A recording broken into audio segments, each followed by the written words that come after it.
We're going to create this amazing look. You can download the look as a LUT or lookup table and easily apply this to your own footage. All right, let's do this thing. Here inside, let's set up our workspace for color grading.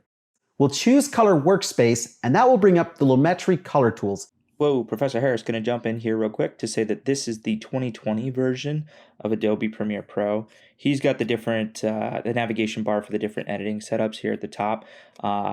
2023 and 22 don't have that. So if you're trying to get to those different workspaces, all you have to do is come up here to the top, go to Window, Workspaces, and then in Workspaces, you can select Color.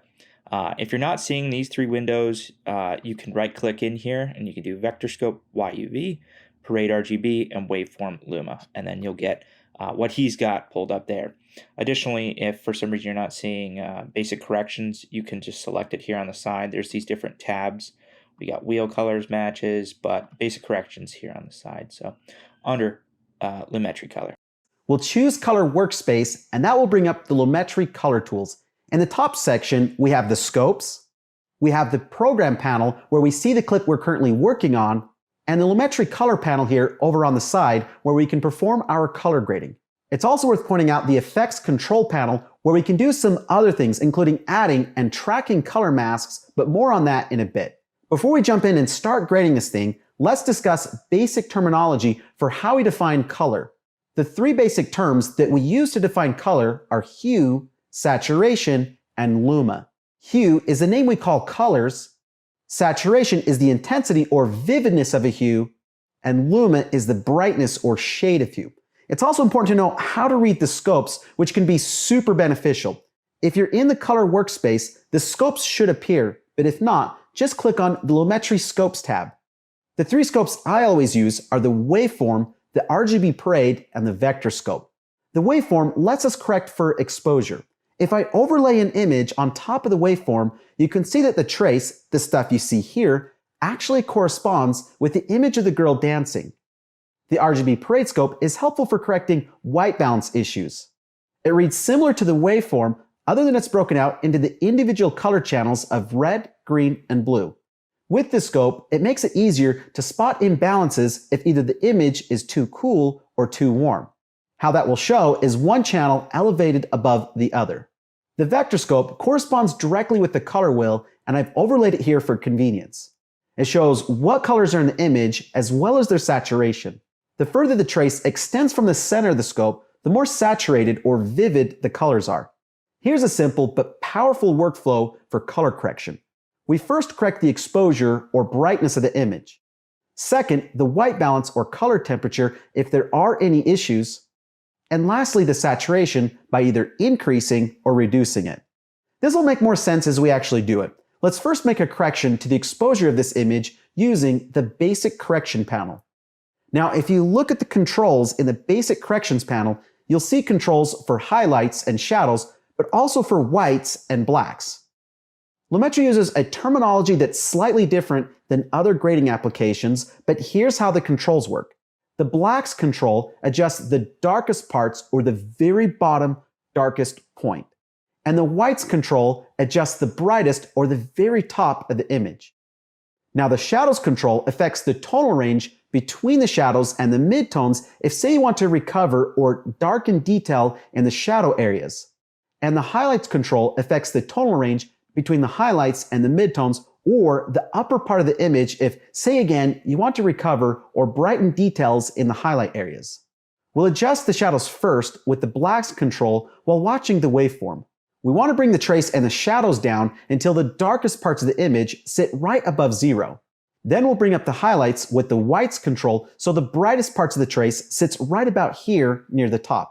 Then let's darken the undertones or the area between the shadows and the midtones by pulling the shadow slider to the left. This will help us remove the washed out look from the talent's face. And then I'll just adjust this a little more until we have good contrast and exposure. This is the first step. Next, we'll fix the color temperature since the image is looking a bit cool.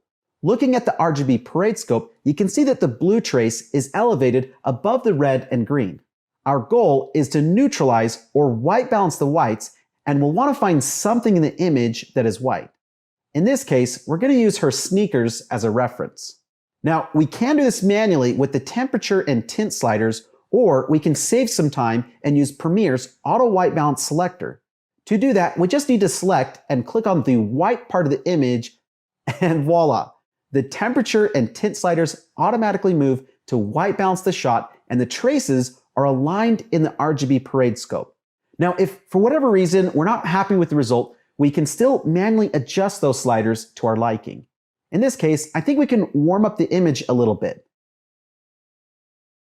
And that's the second step. As our final step, let's boost the color a little bit by increasing the saturation. And here's what the clip looks like before and after the correction. Pretty amazing, right? On the next shot, we'll repeat the same procedure, going for a nice balance of exposure with the blacks, whites, shadows, and highlights controls. The color temperature in the shot looks off too, so we'll use the white balance eyedropper, this time over the truck in the background. I'll then refine it a little manually. Lastly, we'll just add some saturation. Moving to the third shot, we want to match it to the first shot for obvious reasons, since this is pretty much a wide version of the same scene. To give us a good starting point, let's copy the correction from the first clip to this one. We'll go to the first shot, select it, and use the keyboard shortcut Command-C if you're on a Mac, or Control-C if you're on Windows, and we'll then go back to this clip. We'll right-click on it and choose Paste Attributes from the drop-down menu. We'll make sure the Lumetri color effect is checked and click OK. This copies the correction and gives us a good starting point, but you'll see that we still have some matching issues. The image is too dark. To help with matching, we can go to the color wheels and match panel and activate the comparison view. Now we can see a side-by-side comparison of our clip and any other clip in the timeline. There are also vertical and horizontal split options, but we'll stick to the side-by-side option. Now here's the really cool thing. In the side-by-side view, we can compare them visually and in the scopes to make matching a breeze. To match the traces better, we'll bring up the general exposure using the exposure slider, and then bring up the shadows with the blacks control. We can see now in the waveform that both traces look like they're at the same level. That's a nice looking match. Now let's disable the comparison view option. Hey guys, Professor Harris here. Back to interrupt the video. Hey, if you rewatch timestamp 119 to 750 over and over again, you're going to start mastering those basics of color grading and how to recreate that look from one video to the other, making sure your project looks consistent and beautiful across the board. Again, master those basics, 119 to 750. Hey guys, Professor Harris here, jumping in for the second half of this video to discuss LUTs. He does discuss LUTs in that main original video, but he covers it in like 6 seconds, and it's obnoxious because there's so much we can do with the LUTs for our project. So, as a basis, we have some shots in a specific scene. We're trying to invoke a certain emotion or a certain aesthetic to this scene, or even your entire project. How do you do that quickly? By adding one layer that kind of covers all these different shots in a way that looks good and consistent after you've done that initial color grading in that first part of the video. Well, we can do that with an adjustment layer, and we can do that with LUTs. I'm going to show you how to do that now. This is what the videos look like after I did some adjustments to them. You can see how much better it looks just in general. It's got a lot more color, a lot more tone to it than this grayed out, ugly footage here. But let's go about adding an adjustment layer to all these different clips here to make it look a little more similar, or at least more aesthetic the way it's supposed to. All right, so first thing we're going to do is we're going to come over here to our project assets. If your project assets aren't coming up, it's just the name of your project. It says project. Mine's color grading and LUTs, so we'll select that. And then in this region, we can right click and we can do new item, adjustment layer. Now, it's going to ask you about the settings of your project. It's going to want to make sure it's correct. You can just leave this. By default, it's the way it's supposed to be. So you can hit OK. Now we're going to name this adjustment layer. You can just click on it. We'll call it LUT 1. So now we have a LUT. We'll select our LUT, and we're going to drag that LUT into our timeline. And really cool feature here, we can just drag this out over the entirety of the scene to apply this one color change to these clips on an upper layer. Yes, the adjustments we make to this will affect the way it looks underneath. but it's kind of like an invisible adjustment layer. So with this selected, we're going to switch over to color workspace. We're currently already in the color workspace, but if you're not, if you're in the editing workspace, it probably looks something along these lines. Same principles apply, but we can switch over here to workspaces and color. That's going to bring up our color workspace. We have all our different windows. We have basic, creative, curves. I encourage you to look up videos on each one of these things. They all have different purposes. But for the sake of this video, we're covering LUTs. So I'm going to go to creative. And in creative, we have look. In our look drop-down menu, have the different LUTs that are available to us directly here in Premiere Pro.